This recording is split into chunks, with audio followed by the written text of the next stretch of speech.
apakah jinah itu menghambat kepada rezeki kita?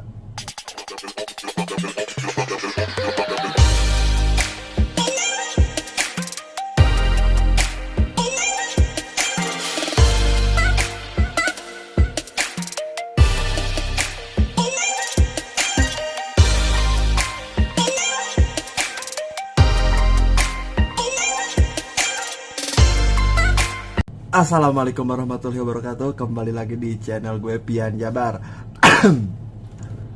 Kali ini gue mau ngeliat hasil jawaban dari pertanyaan gue kemarin. Soalnya kemarin gue itu pernah bertanya sama Pak Ustadz Abdul Halim. Beliau itu salah satu dosen di kampus Tiba Aroyah, Sukabumi, yang basicnya berbasis bahasa Arab. Gue pernah nanya, "Assalamualaikum," kata gue, "Tad, mau nanya, kan kalau jinah itu menghambat dosa, tapi kok yang open BO lancar-lancar aja," kata gue. Nah, tadi Pak Ustadz itu ngirimin hasil jawabannya, makanya gue mau lihat. Tanpa berlama-lama guys, kita akan melihat apakah jinah itu menghambat kepada rezeki kita ataukah gimana. Kita lihat videonya guys. Bismillahirrahmanirrahim. Assalamualaikum warahmatullahi wabarakatuh. Sahabat Jendela Dunia AHM yang semoga selalu dilindungi oleh Allah Subhanahu wa Ta'ala. Insyaallah pada kesempatan ini saya akan menjawab satu pertanyaan dari saudara Rian ya di Tasikmalaya. Kemarin sempat menghubungi saya bertanya dan meminta untuk dijawab melalui YouTube. Ya nggak apa-apa, saya akan menjawab semampu saya. Jadi pertanyaannya itu, ya Ustadz, yang saya ketahui atau katanya zina ya, yang merupakan salah satu maksiat itu merupakan salah satu penghalang rezeki. Tapi kok kenyataannya banyak wanita-wanita yang open BO tapi dan rezekinya lancar-lancar saja ya. Sepertinya ada kontradiksi seperti itu. Nah, insya Allah kali ini saya akan menjawab semampu saya. Baik, sebelum saya menjawab, sebagai mukaddimah ya, bahwa agama kita, agama Islam ya, ini kan ada terdiri dari dua unsur penting ya. Ada perintah, ada larangan ya. Ada perintah, ada larangan. Yang mana ya, perintah dan larangan dalam agama kita, dalam agama Islam ya, atau syariat Islam ya, itu bertujuan untuk melindungi 5 hal atau yang disebut dengan maqasidu asy-syariah. Yang pertama ya, hifdzu ad-din, menjaga agama. Yang kedua, hifdzu an-nafs, menjaga diri ya. Yang ketiga, hifdzul mal, untuk menjaga harta. Yang keempat ada hifdzul aql, menjaga akal. Kemudian juga ada hifdzu al-ird, menjaga kehormatan ya. Jadi kenapa kita dilarang mencuri, menjaga harta orang lain? Kenapa kita dilarang untuk minum minuman keras, untuk menjaga akal kita ya? Kenapa dilarang berzina ya? Untuk menjaga kehormatan ya, dan lain sebagainya. Kenapa dilarang membunuh orang lain? Untuk menjaga diri orang lain. Seperti itu. Nah, pertanyaannya ini saya tuliskan secara ringkas ya, bahwa zina ya, salah satu penghalang rezeki. Tapi kenyataannya banyak wanita yang di sini saya tulis ringkas ya, open BO. Jadi sebenarnya saya tahu arti daripada singkatan BO ini baru dari kemarin ya. Awalnya saya juga nggak tahu apa yang dia maksud dengan BO ini. Jadi Pak Ustadz itu juga emang nggak tahu juga sih. Katanya baru kemarin tahu arti dari open BO. Yaudah, lanjut. Saya searching, saya cari-cari makna BO ya, yaitu singkatan dari booking out atau booking online ya. Intinya open BO, open booking out atau booking online ya, ini merupakan jasa prostitusi online ya. Jasa prostitusi online. Jadi mereka ya yang melakukan zina dengan cara mesan secara online terlebih dahulu, ya, memberikan DP terlebih dahulu, bayar terlebih dahulu, mereka rezekinya kok lancar-lancar saja. Jadi kesimpulannya kok zina yang melanggar perintah Allah tapi kok rezekinya lancar-lancar saja. Ya, kesimpulannya seperti itu. Baik. Saya akan jelaskan terlebih dahulu memang dari zaman dahulu ya, bahkan jauh sebelum Islam ya, pelacuran dan lain sebagainya ya itu memang sudah terjadi, bahkan juga di zaman Rasulullah Sallallahu Alaihi Wasallam ya, ada juga ya pelacur ya, seperti itu. Dulunya namanya pelacur ya.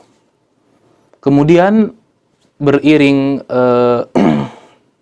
bergulirnya waktu dan zaman, diperhalus sedikit bahasanya menjadi WTS atau singkatan dari wanita tuna susila atau wanita yang tidak memiliki akhlak ya, tidak memiliki kehormatan. Setelah itu dirubah lagi ya, jadi PSK atau singkatan dari pekerja seks komersial. Ya, terus diperhalus lagi ya. Jadi kupu-kupu malam. Intinya mau pelacur, WTS, PSK, kupu-kupu malam atau WP atau wanita penghibur dan lain sebagainya. Ya, pekerjaan ini merupakan pekerjaan yang tidak searah atau melanggar tujuan disyariatkannya agama karena tidak menjaga ya, tidak menjaga kehormatan. Ya, sini tidak karena syariat itu ya datang untuk menjaga 5 hal, salah satunya supaya kehormatan itu dijaga. Namun ya ini ya malah mengotori atau menodai kehormatan. Ya, baik. Kenapa mereka yang menodai kehormatan mereka ataupun melanggar aturan Allah? Kenapa kok dapat rezeki juga? Ya, kok rezekinya lancar-lancar saja? Ya, sementara maksiat yang salah satunya zina itu kan salah satu penghalang rezeki. Baik. Ini saya jawab singkat saja. Wallahu taala alam, wallahu taala alam bisawab. Yang pertama, Allah Subhanahu wa taala memiliki ya nama Ar-Rahman ya. Ar-Rahman artinya yang mengasihi. Allah Maha Pengasih ya. Jadi setiap nama itu kullu ismin tadullu ala as-sifat. Jadi setiap nama menunjukkan sifatnya. Allah memiliki nama pengasih. Jadi salah satu sifat Allah itu memberi, mengasihi ya. Dan Ar-Rahman ya, ada beda Ar-Rahman dan Ar-Rahim. Kalau Ar-Rahman ini artinya sifat pengasih ya. Ini mengasihi secara umum dari makhluknya. Ya, mau dia muslim, mau dia kafir, dan siapapun, tidak memandang status di sini ya. Ya, jadi mengasihi siapapun, mau dia muslim, mau dia non muslim dan lain sebagainya, Allah mengasihi, memberi. Jadi jangan heran kalau misalkan ada orang kafir juga anaknya banyak, hartanya banyak, hidupnya di dunia ini kelihatan sejahtera ya, dan lain sebagainya. Termasuk berarti di sini adalah WTS atau PSK atau kupu-kupu malam. Ya. Yang kedua, mungkin ini adalah istidraj. Nah, ini yang harus dipahami. Istidraj itu artinya jebakan, ya. Jebakan dari Allah Subhanahu wa taala, sebuah azab yang dibingkai dengan sebuah kenikmatan. Nah, misalkan dijelaskan dalam surah Al-An'am, ya. Atau mungkin saya jelaskan hadisnya terlebih dahulu karena ini adalah hadis ya dari Uqbah bin Amir ya, bahwa Rasulullah Sallallahu Alaihi Wasallam itu bersabda, "Idza ra'aitallaha, apabila engkau melihat Allah, yu'til abda, memberi seorang hamba minad dunia, dari perkara duniawi, ala maksiyatihi, sedangkan dia selalu berbuat maksiat, ma yuhibbu ya, dia berbuat maksiat tapi apa yang diinginkan itu dia dapat, harta yang diinginkan dia dapat ya, fa innama dzalika istidraj ya, maka ketahuilah ya itu merupakan istidraj ya. Istidraj itu merupakan jebakan dari Allah Subhanahu wa taala ya, sebuah azab ya yang diliputi ya dengan ya, kenikmatan. Jadi ada jebakan di situ. Nah, setelah Rasulullah Shallallahu Alaihi Wasallam menyampaikan hadis tersebut, ya beliau membaca surat Al-An'am ayat yang ke-44. Falamma nasu, ketika manusia itu lupa, ma dzukiru bihi, apa yang diperingatkan kepada mereka, ya. Falamma nasu ma dzukiru bihi fatahna alaihim abwaaba kulli syai', ya. Kami tidak menyiksa mereka, tapi kami membuka seluruh kesenangan duniawi. Apa yang mereka inginkan mereka raih, mereka dapatkan harta, anak, rumah dan lain sebagainya, ya. Falamma nasu ma dzukiru bihi fatahna alaihim abwaaba kulli syai' hatta idza farihu bima utu, sehingga tatkala mereka merasa bersenang-senang, mereka merasa bergembira, mereka merasa di atas segala-galanya, ya, karena mereka diberikan segala sesuatu, ya, bima utu akhadnahum baghtah. Nah, di sini jebakan. Maka secara tiba-tiba kami siksa mereka, secara tiba-tiba kami cabut nyawa mereka. Fa idzahum mublisun. Maka pada saat itu mereka tidak bisa melakukan apa-apa lagi. Mereka berputus asa, ya, dan mereka tidak bisa melakukan apa-apa lagi. Jadi ini istidraj harus dipahami, ya. Boleh jadi seseorang itu melakukan sebuah kemaksiatan secara terus-menerus, ya, namun mendapatkan dan rezekinya lancar-lancar saja, ya. Bisa jadi ini merupakan istidraj, merupakan jebakan dari Allah Subhanahu wa taala. Oleh karena itu para salafus soleh, ya, dahulunya itu ketika mereka tidak mendapatkan sebuah cobaan, ya, tidak mendapatkan sebuah musibah atau hidupnya lancar-lancar atau mendapatkan kesenangan duniawi terus, ya, kenikmatan duniawi, ya, mereka merasa khawatir, ini jangan-jangan ini merupakan istidraj. Jadi mereka malah merasa aneh ketika tidak ada musibah dalam, misalkan dalam 1 tahun, ya. Ini kok dalam tahun ini tidak ada musibah yang menimpa saya. Apakah saya sedang berada dalam jebakan Allah? Seperti itu, ya. Oleh karena itu, ya, jadi kesimpulannya bahwa kenapa pelacur ataupun WTS atau PSK atau kupu-kupu malam yang melanggar syariat Allah itu tetap diberikan rezeki oleh Allah Subhanahu wa taala. Jadi jawaban singkatnya, ya, bahwa yang pertama Allah memiliki sifat pengasih. Allah Maha mengasihi seluruh makhluknya, ya.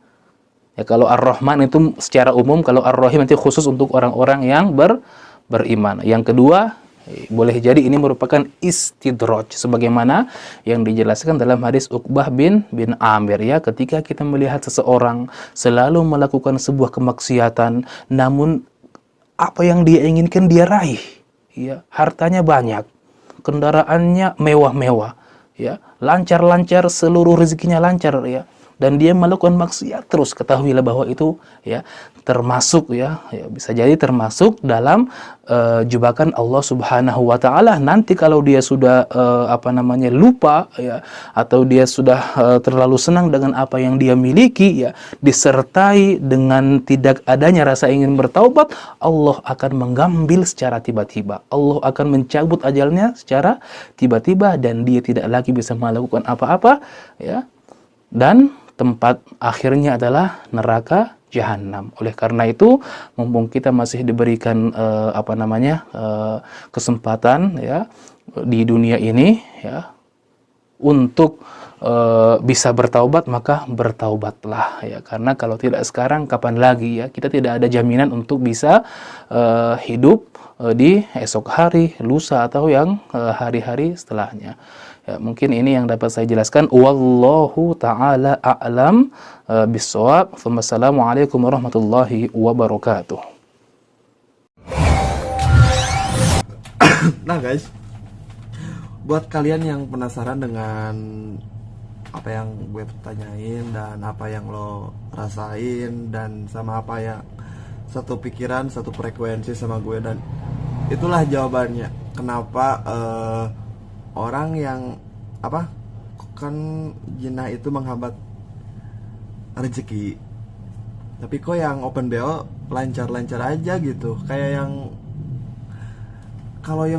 kalau gue yang kerja keras banting tulang siang malam cuma dapat gaji 2 juta 1 juta, tapi kok yang berjinah bermaksiat tapi kok enak gajinya gede-gede, padahal kan itu emang cara yang gak baik.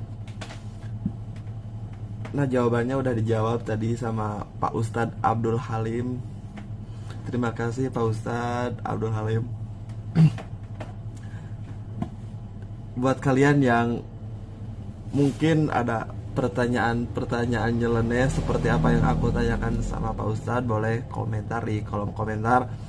Nanti kalau misalkan Pak Ustadznya ada waktu buat bikinin konten buat aku lagi, nanti aku requestin. Mungkin sekian dan terima kasih. Assalamualaikum warahmatullahi taala wabarakatuh.